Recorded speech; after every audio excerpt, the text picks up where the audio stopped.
বাংলাদেশের বুকে এমন একটি জায়গা আছে যেখানে বর্ষাকালে রাস্তা হারিয়ে যায় আর নৌকাই হয়ে ওঠে মানুষের একমাত্র ভরসা। তো চলুন আজ ঘুরে আসি সুনামগঞ্জের অপূর্ব টাঙ্গুয়ার হাওর থেকে। হ্যালো বন্ধুরা, আজকে আপনাদেরকে বলছি বাংলাদেশের উত্তর পূর্ব সীমান্তে সুনামগঞ্জ জেলার বুক জুড়ে লুকিয়ে আছে এক অপূর্ব জলরাজ্য টাঙ্গুয়ার হাওর, যেখানে আকাশ আর পানি যেন একে অপরকে ছুঁয়ে থাকে। বর্ষাকালে এই হাওরে বিস্তীর্ণ এলাকা পানিতে ভরে যায়, চারদিকে শুধু জল আর জল। ছোট নৌকায় হয়ে ওঠে এখানকার মানুষের প্রধান যাতায়াতের মাধ্যম।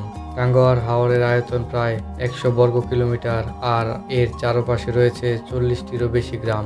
এই যে পানির মাঝে ছোট ছোট বাড়িগুলো দেখছেন, এখানেই মানুষের জীবন।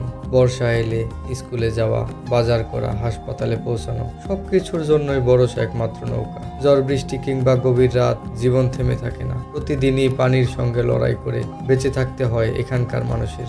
এই সংগ্রামের মাঝেও তাদের মুখে হাসি আর মনে থাকে বেঁচে থাকার অদম্য ইচ্ছা। টাঙ্গুয়ার হাওরের ঠিক পাশেই দেখা যায় ভারতীয় মেঘালয় পাহাড়। শীতের মৌসুমে পৃথিবীর বিভিন্ন দেশ থেকে হাজার হাজার পরিযায়ী পাখি এখানে আসে। এই অনন্য বৈচিত্র্যর কারণে টাঙ্গুয়ার হাওর আন্তর্জাতিকভাবে গুরুত্বপূর্ণ একটি জলাভূমি হিসেবে স্বীকৃত।